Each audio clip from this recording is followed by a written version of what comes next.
Okay, there we go. So, hello. Hi.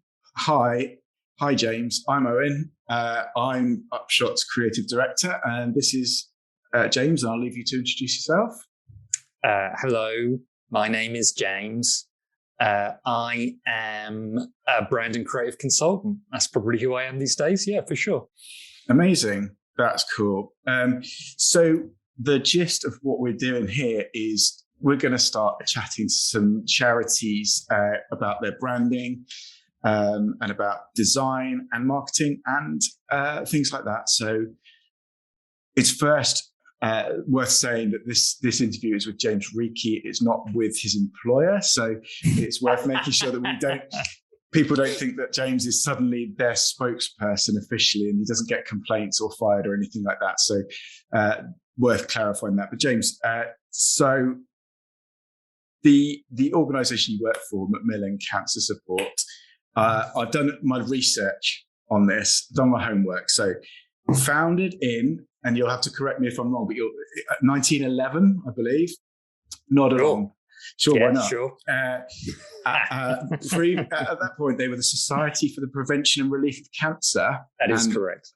Over a period of many years, they became Macmillan Cancer Support. 2006 brought a big rebrand with Wolf Olins, where the green headline font was developed and launched, and what they're really recognised for brand-wise. Currently, at last count, number one on the YouGov Charity Index. So that's a big deal. And I think it's fair to say that in the UK, they're probably one of the most recognisable brands, let alone charity brands, that's out there. People would know and recognise elements of their visual identity on the street pretty easily. Would you agree? Yeah, we'd hope so. Yeah, for sure. So tell me what your role is at Macmillan and how you kind of got there. Maybe tell us a bit about what your background is, I suppose, because we've been friends for a long time. I know a lot of this stuff, but tell us a bit about where you've gone through life to get this point, as far as you think is relevant. Yeah, all right. Hello, friends. I am currently acting head of brand at Macmillan Cancer Support. But I've been at Macmillan Cancer Support for about 10 years, give or take, almost exactly. I joined Macmillan Cancer Support as a creative art worker 10 years ago. So I have had a bit of a career shift. And then just before that, I was an illustrator and designer, freelance, jobbing, running my way around fair London town. Yeah. I guess that's the nutshell and the big picture bits. Yeah. Okay. So, what makes you want to work in the third sector? Is it something that you're driven by particularly to work for a cause in that sense? Did you fall into it? Did you fall in love with it? What kind of makes you work in that environment? Well, so when I was a teenager, I got into punk rock. And as a punk, I was a little teenage suburban revolutionary. Yeah, man, F the power. Yeah, man, smash the system. That's what I was into when I was a teenager. And I think I've always held in my heart a good, healthy dose of why. Yeah. Why should things be like this? Why can't we change stuff? I've always been into new ideas and changing things. When I first got a job doing jobs, I didn't really like companies and shareholders. I found the concept of working really hard just so somebody could buy a bigger house bothering. I worked, but also what nobody told me, or what I didn't realize when I went to the world of work, is that companies have cultures and companies have personalities.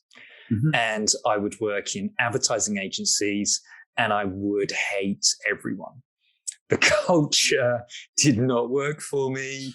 Most of the big ones that I worked for felt aggressive and competitive and backstabby and like downright abusive, to be honest. Places where people were not developed. They were kind of, I don't know, just tested until they broke. That was how I felt about it. And I hated it. I didn't want to be part of it. And then I worked as freelance in magazines, worked on magazines. I thought, this is better. These are nice people. These are people who are really into their subject. This is a bit better, but not quite right for me. And then I still wanted to smash the power. And then I did some freelancing for a charity, and it was Action Medical Research. I was working on doing like event promotion booklets and things freelance on the side of something else I was doing. And I was like, these people are wicked. These are my people. Whenever I went to meetings there, I was really into it. And then I broke my back.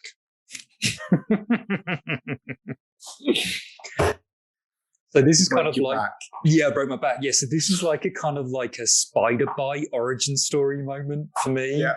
That's a Spider-Man reference for those who don't find any comic books. Where the hero, i.e. me, has a moment that changes everything. And what happened is, when I was a freelancer, I was really stressed out and working too hard. And I ended up, as a person, I wear my stress on my body.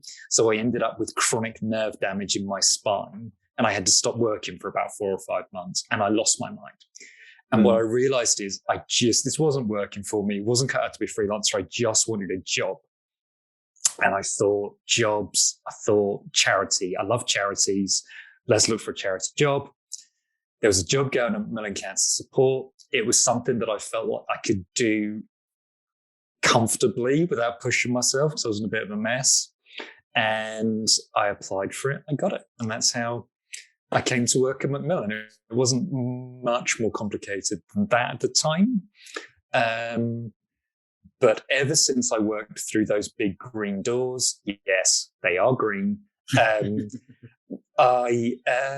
felt at home. Yeah, ever since.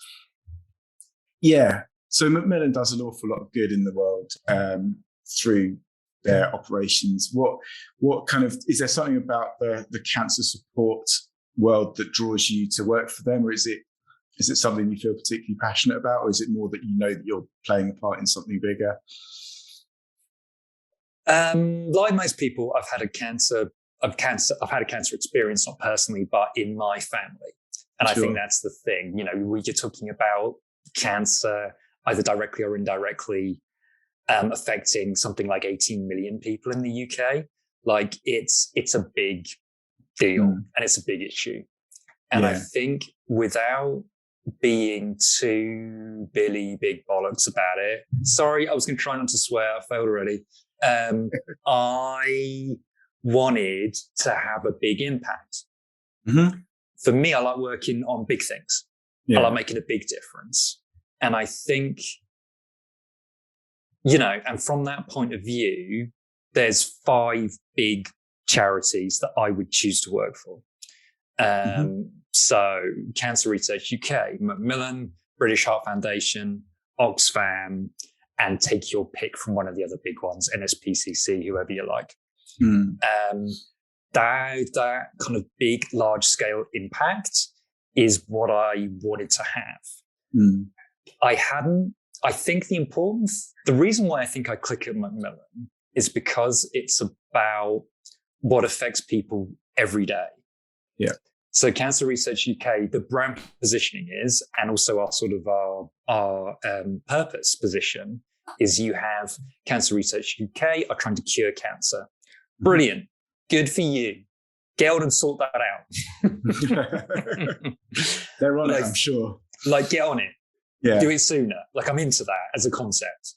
I think from what I know now, that's a tall order. And I think even if they do, quote unquote, cure cancer, you've got to quote unquote cure 180 odd different cancers. Yeah. So it's a big job. And even if they do it, it will be a treatment. Mm-hmm. And for me, I've always been attached to the people. What's going on today? And I feel like that's my little punk rock rebellious side. Like, I really want good things for everyone every day. Like, I know how hard it is to, if you're struggling financially, to pay your heating bill. And when you are going through a cancer diagnosis or go through chemo, you get a cold. So your heating bill goes up. That's completely awful. That shouldn't be a thing. And we should allow for that. Have you ever parked at a hospital and had to pay the parking fees? They are insane. That's wrong. You shouldn't have to flipping pay because you've gone to, you're trying to get to the flipping hospital. Like, all of those things enrage me when you're going through the worst experience of your life, that all of these other annoying, stupid life things get in the way, because that is life. Those things are life. And I want to help people with that side of it. I want to make it better today. Sure. And that's what I'm passionate about. And that kind of realism and practicality is what I think has kept me going at Macmillan, because those are the things from a cause point of view the organization concentrates on. So it's about looking after those people that are either living with cancer or supporting someone living with cancer. That's how they make a difference in the world. And you resonate a lot with that idea, don't you? Yeah, for sure. And it's super practical and immediate. And it's also, I think, as someone who works on a brand, not to get all textbook about this, but if you're working on a brand, you're mainly telling that brand story. Yeah. And if you make stories tangible, people connect with them. Telling the story of science or research is complicated, and you have to make that tangible. And also, I think at my core, I'm pretty lazy. So it's a lot easier to work for a brand the way you can tangibly, realistically demonstrate the benefit through compelling stories. And that is what we try and do at Macmillan. Brilliant. Yeah, would totally agree. From what I've seen, that's absolutely true of what I've seen at Macmillan. And I think talking about the brand at Macmillan, it's a nice segue onto the next kind of part that I was going to talk about their brand and how they approach the concept or the subject of brand. We said at the start that they're number one in the charity brand index at the moment. And they obviously invest in their brand. It's a big part of their organization. What's your opinion on the way Macmillan harnesses their brand and develops it and manages it? Is that something that you think has changed the way that the organization can make a difference? Big question. Changes the way the organizer can make a difference. Yes, I think a strong brand inspires trust, and trust inspires donations. Excellent. You can have that. Yeah. That's the soundbite. But you communicate your brand in different ways, regularly sort of tweaking, updating, looking at the strategy behind it. And as effectively a corporate organization, you kind of have to keep on top of that quite heavily. Do you think Macmillan does that quite well? I mean, you're going to say yes because you're involved in it, but I think, okay, right, yeah. So I think it's important to separate brand identity from brand do or what the organization does. Yes. I think I've been involved.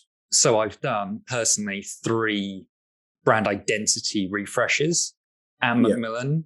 I wasn't involved in the big one in 2006, but I was involved. I've seen all the work. I worked with those people that did it, and I've done the developments moving on from that. That one, that's a rebrand. Yeah. The name changed, the purpose changed. We moved from doing cancer relief to cancer support. That's a big difference. Relief is about end of life. Support is about every day, what we're doing every day. That's a purpose change. That's your services change. That's you as an organization, top to bottom, you change.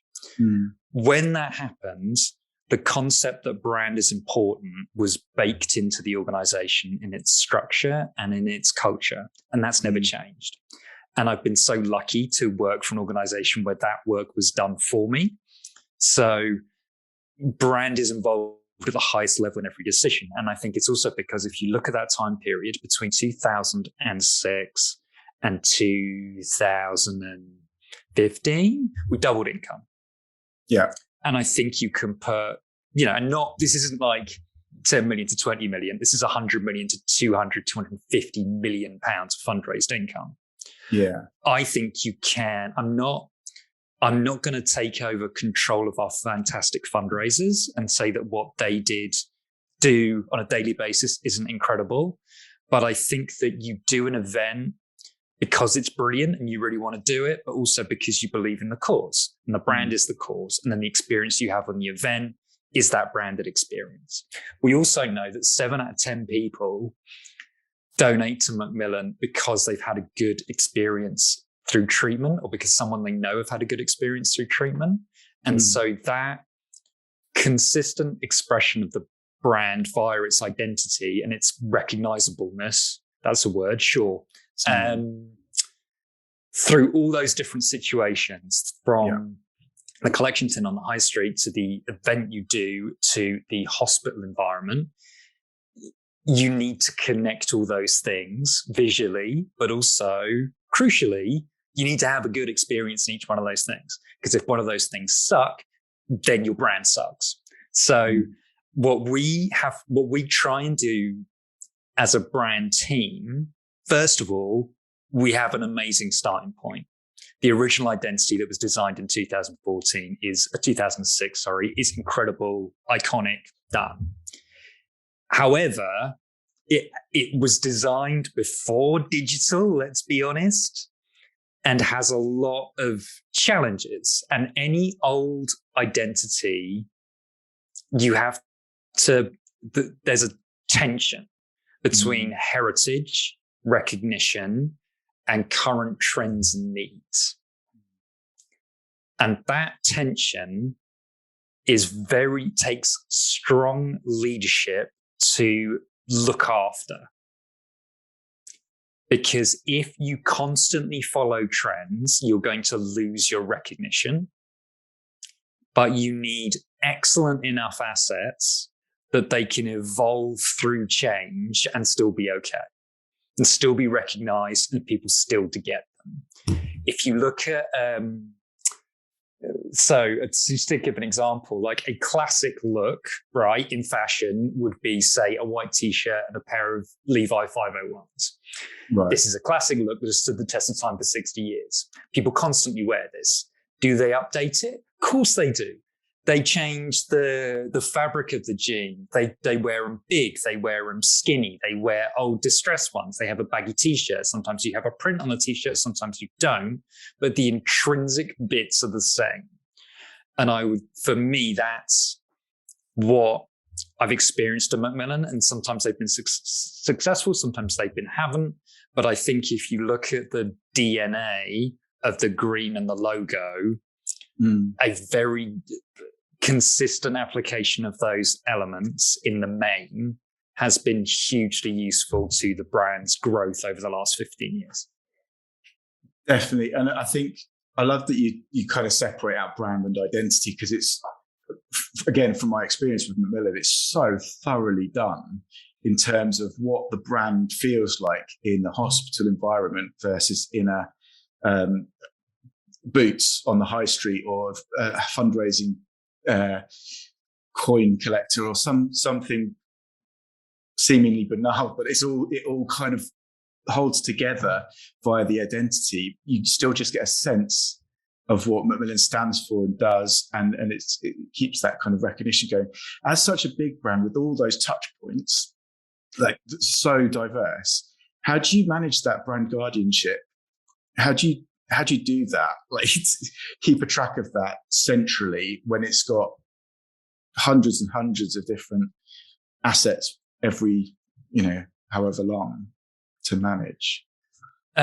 So I think, how do we do it? We have a lot of cool people who understand the importance of brand, and we put a lot of effort into trying to get people to understand that. And I think that if people get the value, then they want to understand the best way to use it. And so they'll proactively use processes.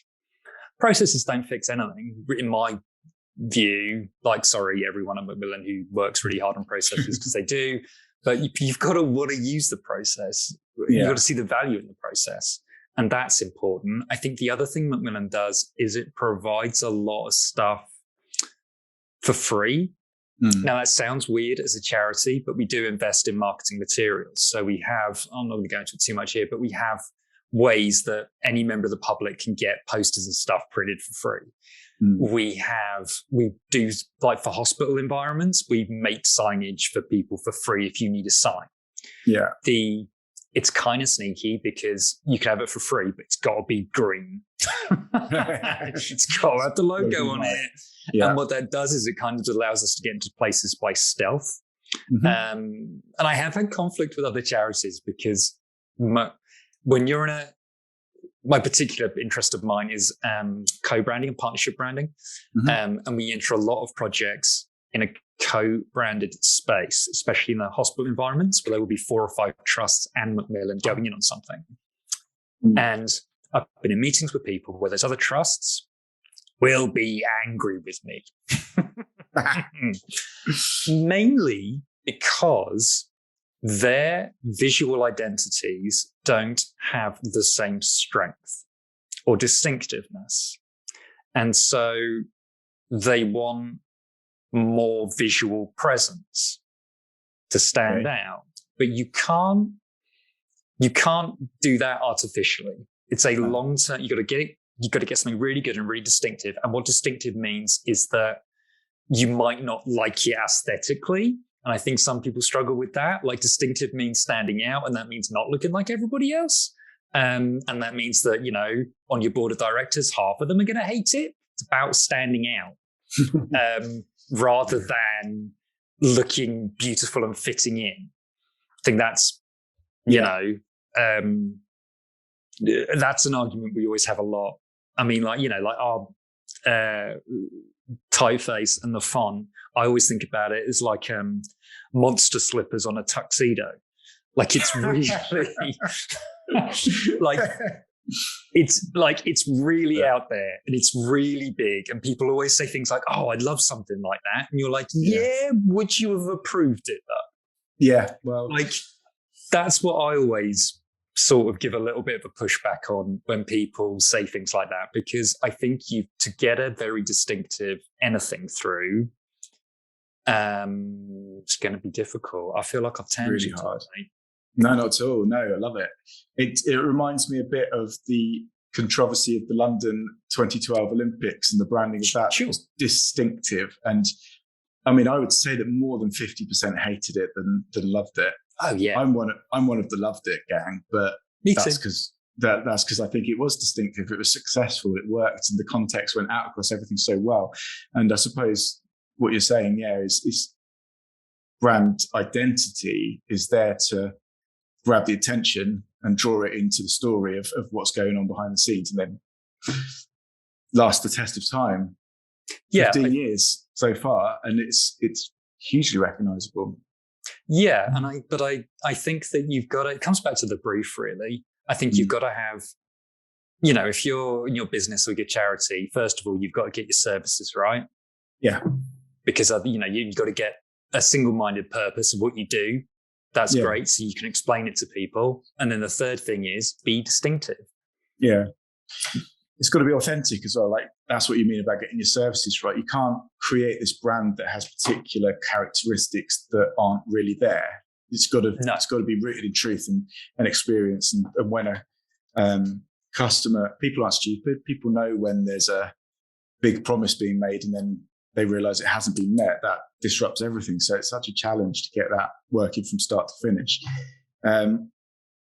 So I suppose talking about the London branding brings me on to another question. So as I think in the world of business, when you brief in a design agency to do some brand identity work, there's usually some heroes that you'd say, love this, don't like that. With a charity, who do you look up to when you're starting to think about how someone visually portrays their brand? Do you look within the charity sector? Do you look into corporate? Do you look into something else for your inspiration? Or is it quite linear from a Macmillan internal perspective? It's what makes sense here, and we don't pay too much attention to other reference material? I think no, we do pay attention to other brands. I think for me, it's normally about brands that have a similar approach to their visual identity as we do. But also for me, we talk a lot about tone of voice in this space. So looking for brands that have a consistent tone of voice across their touch points, because in the world of, we have a big, our support line, phone line is a huge part of our services. So being able to get the tone of voice right there so that it matches up with your advertising and with all your communications. We would look at people who have a single-minded approach to color. So the people we probably put on a vision board are people like EasyJet, Santander, Co-op, Virgin, people who have a very single-minded approach to a color application. I think EasyJet, in terms of marketing through experience to delivery, are, I would say, the best right now in my experience. And I think their tone of voice is good. And I think EasyJet are spectacular in the way they're doing things. I think from branded online experience, National Trust are doing some really interesting things at the moment. So they're great. We do look at this stuff. Personally, though, remember, I'm a punk rock revolutionary. I get really annoyed at having to copy other people. Sure. And I hate it when people, business, make me prove that I want to do something, because I feel like if I want to do a new thing, I can't reference that. No. So you've got to follow the logic a little bit, and get there. And I think the other thing that it is worth recognizing when looking at competitors is that you should be unique. Your proposition should be different. You shouldn't be able to squarely compare yourself to somebody else. No. And I think that's really, really important. And you should have confidence in following the thing that's right for you, rather than comparing yourself to other people. Yeah. And I mean, you mentioned the color, the single-minded color element in your really specific cancer charity segment of the market. Sure. Cancer Research UK have got a little palette. It's quite recognizable. Marie Curie have got a little palette. Macmillan's great. Bam. It's just so single-minded. And we've both worked on projects together where we've found the struggle of that and how to make things accessible or make things work in a particular way when you've really still got to highlight that main color. But like you said in the hospital conversation about the sign, it really does add so much recognition to you. I think, so one question I was going to ask was, with your experience at Macmillan, have you ever seen or been part of a particular campaign other than that first branding, like complete total breakdown and rebuild, where you could say that the design has had a particular impact, or the brand has had a particular impact that was measurable on a return kind of basis? I think we constantly, I think every project, not to sound too big-headed, but I think we see that measurably. So Right. Okay. This is a good example. Got my brain in gear. For our brand campaign, so the big advertising campaign we have, above the line campaign, I've worked on that now for 10 years, give or take. I mean, I now run the team, but I've worked in a consultancy basis probably for about 10 years on that campaign. Sure. It's mainly about the TV ad, but it's also about out-of-home posters, traditional 6 sheets on bus stops, etc., train stations. Yeah. We don't pay for that space. That's free space. So that's space that's donated to us by the provider of the network. And the thing about those posters is that they can be up for many, many, many, many years if nobody else buys that space. So they'll be in like weird places, like the backside of bus shelters and things, that in weird places, but they'll be there for years. So they've got to have longevity, and the other thing about them is they've got to stand out from a distance, and they've got to have brand recognition from a distance. Yeah. Now, we're in constant tension with that, where the advertising agencies who we employ tend to want to take a very artistic view to those spaces and produce art advertising. That's art advertising, very posh. Photography, wonderful, millions of pounds, stunning, photography, right? Fucking hate those guys. Sorry, love you love you all. I forget this is going out to the world. We can cut that bit. This drives me up the wall. The point of those posters is brand recognition. Yeah. For people to know it's Macmillan Cancer Support. Yeah. A photograph of a nurse doesn't do that. Right. Because it is the symbol of our support, but nurses don't wear green. They wear blue things with lanyards on. In fact, they very rarely wear a Macmillan lanyard, which is another big problem of ourselves with visibility in clinical spaces, but that's a story for another time. If we put up a poster that is green with some writing on it that says cancer support, phone us, and a big logo, our brand recognition goes through the roof. Sure. That is design having a measurable impact. Why? Because it's so clearly Macmillan. There is equity and value in that brand identity. And if you leverage it, you get a result. Yeah. But it depends what you're trying to do. If that's the purpose of your campaign, that achieves it. If the purpose of your campaign is to get donations, maybe not so successful. If the purpose of your campaign is for perception shift, to show that we as a brand are doing something new or different that we do occasionally. So a big part of Macmillan services is money, giving people money. Small grants to help you with your life. Most people think of Macmillan as nurses. Mm-hmm. Those are two very different stories. Yeah.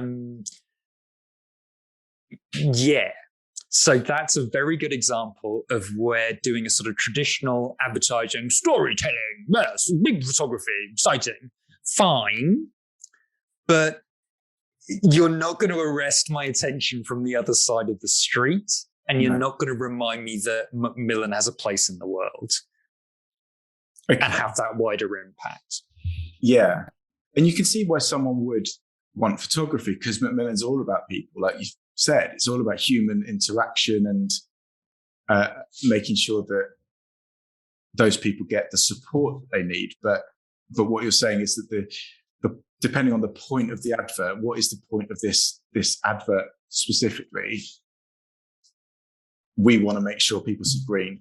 We want to make sure people see cancer support. That's kind of, it does depend, doesn't it? So how do you measure that? You say everything's quite well measured for every piece of work you do.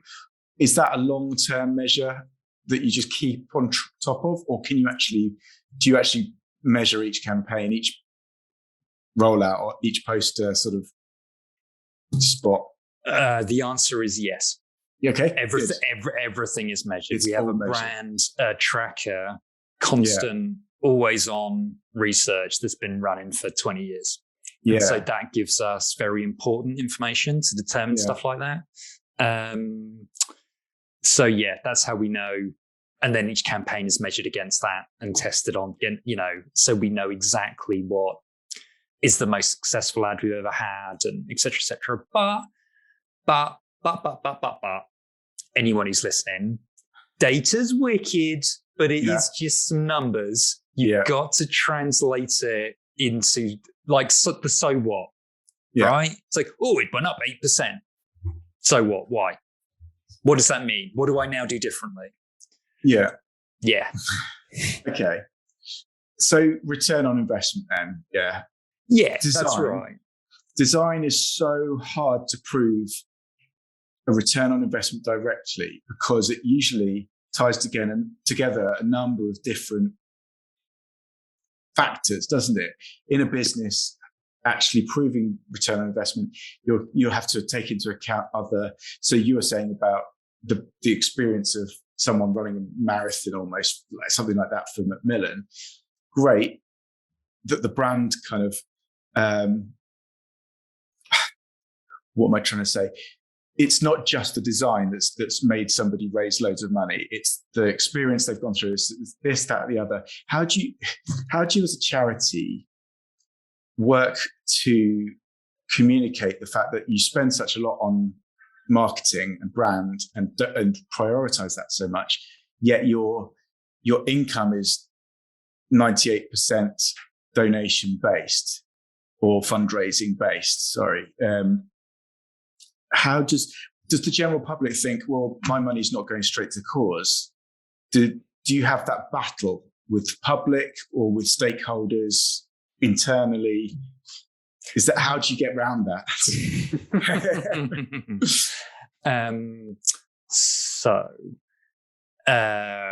So let's take that a bit at a time. Sure. So that's a rambling question. No. It was good. It was a good problem. Right. I don't expect the public to understand what I do. Right. And I don't expect the public to understand the value. It's hard. It's not. Is it hard to explain? No, it's not hard to explain, but they're not going to understand, because I think emotionally you're going to be, and I don't mean that disrespectfully, like there are so many things that I don't understand. Like, I don't get the stock market. I'm sorry, I don't. I'm a 40-year-old man. I should understand the stock market, but I just don't. Should bankers get paid lots of money? But I don't know. I don't think anyone should get paid the amount of money they get paid, but fine. I'm sure they can justify their salary somehow. Sure. Yeah. But it's not going to change my initial opinion that people shouldn't get paid that amount of money. Does that make sense? So I'm already coming into that conversation with a huge amount of bias. Yeah. And I think that people think about charities. A lot of people don't think people who work at charities get paid, full stop. Yes. So you're already starting from a very, they think we're all volunteering. It's a very difficult, that's already a perception shift. Yeah. So to come at it completely, so that's the bottom. That's the bottom communication. To look at it from the other end of the scale, you have to have people at the top end of your business who really get brand and understand the investment and understand that it's a long-term game and that the benefit spreads its tentacles through everything you have. Yeah. So we launch a lot of innovation products at work that have very small, specific, measurable targets.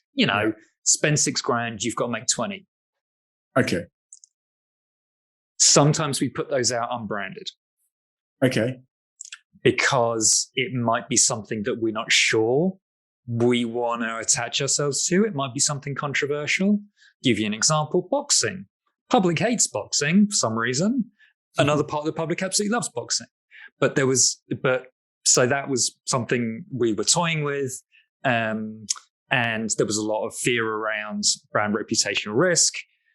I didn't agree with that, but fine. And it went out unbranded.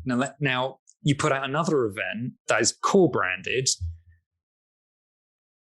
When you have a brand that is as strong as Macmillan's, we tend to, I suspect, be able to put out anything and make an amount of money because of the strength of the brand. Yeah. And you can put those two campaigns against each other and say, well, look, here's the thing. I am massively rambling. No, I think, how can I sum this up correctly? It's a strong brand cannot be a bad thing. Sure. Showing direct value on investment in brand is complex. Yeah. For sure. Because you have to A/B test it if you want to really get into that. And that's not a great use of money. No. You have to set your measures on wider objectives for the organization. So, for instance, I don't mind sharing this. One of our objectives as a brand team is to raise the average gift. So what that means is the average donation.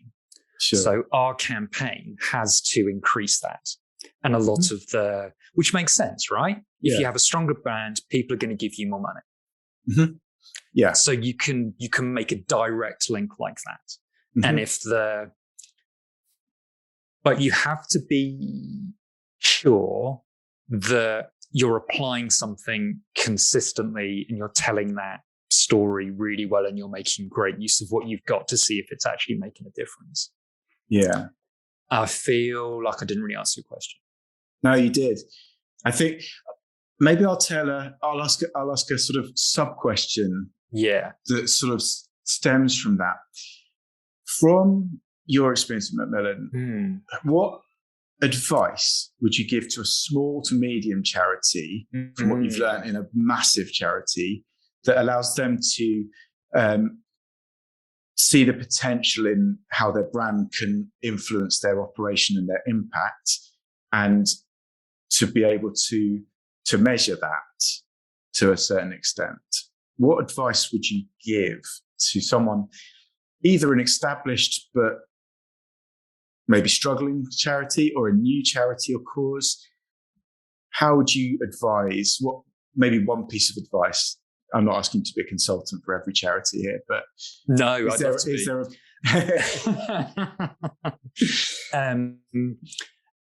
so do less better. I mean, I know that sounds like just sort of, like, I don't know, coffee table book wank. But I stand by it. So really define your audience. Your audience isn't everyone. Yeah. I mean, I throw briefs out all the time whenever I get the opportunity to, because it says everyone living with cancer. Absolutely not. You've got to do better than that. Mm-hmm. Really define your audience, because that means you can speak to them more specifically. Yeah. And then once you have, do less as well. My God, charities try to do everything to everyone because they want to help. And that's a great emotive person to be in, but do less. Pick one thing to really do and do that brilliantly. Mm. If you do that thing brilliantly, your brand will go up whatever you do, right? Yeah. So that's your operational win. Yeah. The thing that you're doing brilliantly, brand it simply, distinctively, and consistently talk about it. Brilliant. There you go. That's how we do it. That's really helpful. I think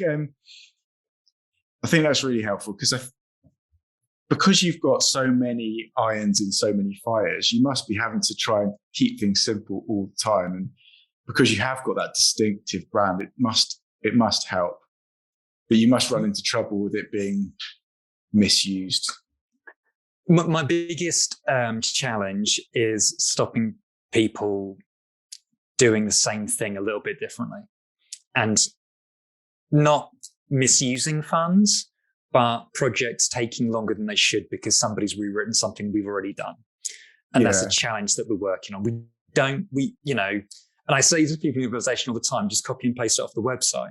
Because the people who run our website are amazing, write the best copy and just copy and paste that. Just be consistent. You don't have to say it again. Another weird problem we have internally is people saying, well, I don't know, Macmillan, what does Macmillan do? We do all these things.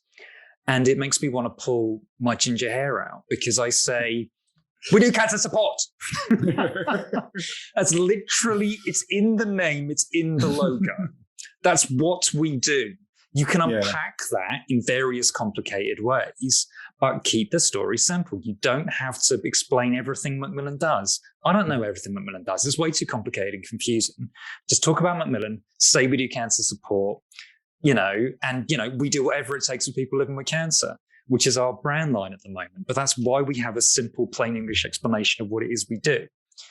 Just say really simple things and then say, come to the support group on Wednesday. You don't have to make it any more complicated than that. Make it green. Yeah, do a 10K run to help people with cancer. Sure.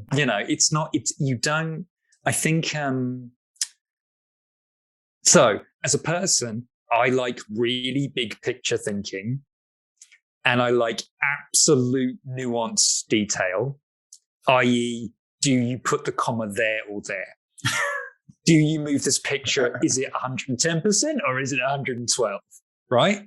Those are the two conversations I like. Anything in the middle, I'm not interested in, because it's really overthinking it. Yeah. That's, that's what we want to do a bit more of at Macmillan, is stopping people reinventing the wheel, overthinking stuff, or worse, competing against themselves. Yeah. Gotcha. So just, I suppose, to wrap it up, are you working on something that's exciting at the moment? Are you looking forward to any changes in what you're doing? What can you tell us about the current world of where you're at, without delving into things that are obviously not public domain yet? Yeah, of course. We've got a really amazing campaign out at the moment. The Whatever It Takes campaign is amazing. It's won loads of awards, which is good professionally, but also it's making a big difference. And that's the main thing. We are just about to launch another burst of activity on that. We're working a lot with smart speakers, trying to see if that's a really good avenue of marketing for us, which I think is kind of interesting, kind of exciting. But that's just stuff. What I'm mainly excited about is, and this is good, this is sound awful. Basically, we're in a place where we're going to be able to make more centralized, incredible content that's going to go further. And we can invest in it more and make it better and make it more long lasting. And that's really what I'm excited about, because I think that if you have really amazing invested in assets, it solves a lot of problems elsewhere in your marketing. Yeah, definitely. Cool. That is cool. Very exciting. I'll look forward to seeing what comes out from that, and we'll speak soon, I'm sure. Thank you, James. It's been lovely chatting to you, and let's see what comes of this. My pleasure, bro. Hopefully this was helpful. Really helpful, really interesting, and we'll speak soon. All right, thanks, James. Speak soon. Cheers. Bye.